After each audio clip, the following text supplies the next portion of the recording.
ఆయన ఏమిటో ఆయన ఊరెళ్ళి 10 రోజులు అయిపోయిందని బెంగ పెట్టుకున్నట్టుగా ఉండడం కాదు, బెంగ పెట్టుకున్నట్టుగా ఉండడం వల్ల నిద్ర పట్టక, బెంగ పెట్టుకోవడం వల్ల సరిగ్గా అన్నం తినక, బెంగ పెట్టుకోవడం వల్ల మనిషి సరిగ్గా స్వస్థతగా ఉండక ఉంటే మనసులు మారాయని గుర్తు. ఆయన కోసం ఆవిడ పరితపిస్తోంది, ఆవిడ కోసం ఆయన పరితపిస్తున్నాడు. మనసులు మారే ఇద్దరివి.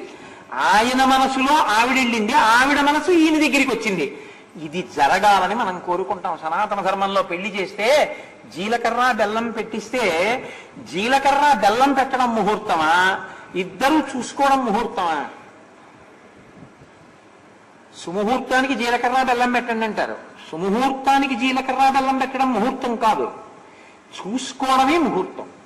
చూసుకోవడం ముహూర్తం కాబట్టి తెరపెట్టారు. జీలకర్ర బెల్లం పెట్టుకోవడం సుముహూర్తం అయితే తెరక్కర్లేదు. ఆ ముహూర్తానికి జీలకర్ర బెల్లం పెట్టిస్తే చాలు. మంత్రం ఎలా నడిచిందంటే ఒకరినొకరు చూసుకోవడం సుముహూర్తం.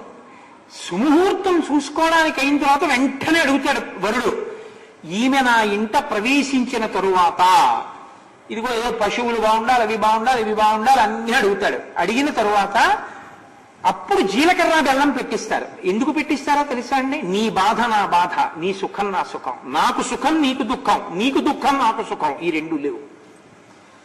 ఆయన బాధపడితే ఆవిడ బాధపడుతుంది, ఆవిడ సంతోషపడితే ఆయన సంతోషపడతాడు, ఆయన సంతోషపడితే ఆవిడ సంతోషపడుతుంది. అంతేగాని ఆయన సంతోషంగా ఉండడం ఈవిడ దుఃఖంగా ఉండడం అలా ఉండవు. ఇది ఏకీకృతం అవడానికి జీలకర్రని బెల్లాన్ని కలిపి నూరితే ధనాత్మక విద్యుత్తు పుడుతుంది. అది మూర్ధన్య స్థానముల మీద పెట్టిస్తే ఒకరికొరకొకరు త్యాగం చేస్తారు. త్యాగం చేసి ఒకటవుతాయి మనసులు. ఆయనకి వెల్లుల్లిపాయ వేస్తే పప్పు పులుసు ఇష్టం, ఈవిడికి వెల్లుల్లిపాయ లేకపోతే ఇష్టం. ఇప్పుడు ఆవిడ 2 పప్పు పులుసులు వండుతుంది, లేదా వెల్లుల్లిపాయ పప్పు పులుసే వండి తేట ఆవిడ పోసుకుంటుంది. ఏమి నువ్వు వెల్లుల్లిపాయ లేకుండా పెట్టుకోకపోయావా అంటాడు. మీరు తిందురు, మీరు బాగుందా బాగుందా అంటుంది. మీరు చూడండి, లోకంలో ఇది ఇద్దరే అడుగుతారు.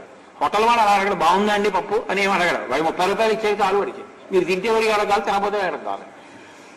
లేకపోతే సత్రంలోనూ అక్కడ అన్ని బాగున్నాయండి, అన్ని బాగున్నాయండి వాళ్ళు ఏమి అడగరు మిమ్మల్ని.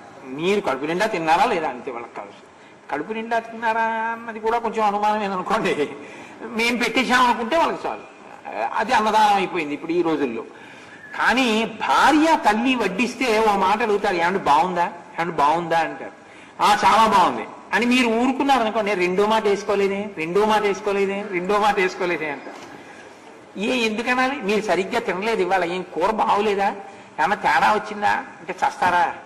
ఆఖరికి లేదులే ఇవాళ ఏమైందంటే ఏమిటో అంత బాగా రుచి రాలేదు, చాలా జాగ్రత్తగా చేశాను, ఎండాకాలం కదా దిక్కుమాలిన వంకాయలు ఎంత జాగ్రత్తగా చేసినా బాగుండవు, ఇవాళ బాగుంటుంది, మీరు కడుపు నిండా తింటారనుకున్నారు.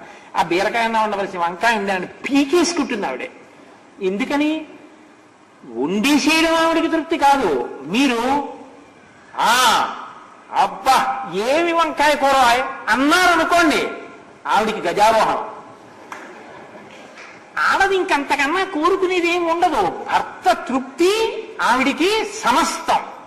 నేను అందుకే అంటుంటాను, ఎవరన్నారో కానీ అది ఎక్కడన్నారు ఎవరన్నారో అన్నది వదిలేయండి. ఆవిడికి తృప్తి ఏమిటంటే మగడు మెచ్చిన చాల కాపురంలోన మొగలి పూల గాలి ముత్యాలవాన.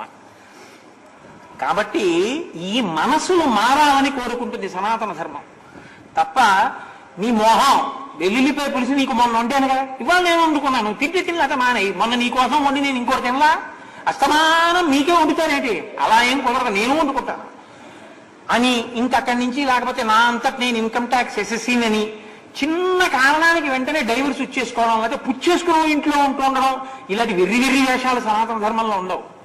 మనసులు మారి బతుకుతారు ఇక్కడ. ఇది సీతారాముల యందు సిద్ధించింది దాంపత్యం, అందుకని బతికి ఉండగలిగారు.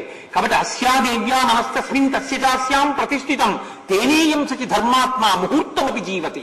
లేకపోతే క్షణకాలం వీళ్ళిద్దరూ బతకలేరు, అంత ప్రేమైకమూర్తులు.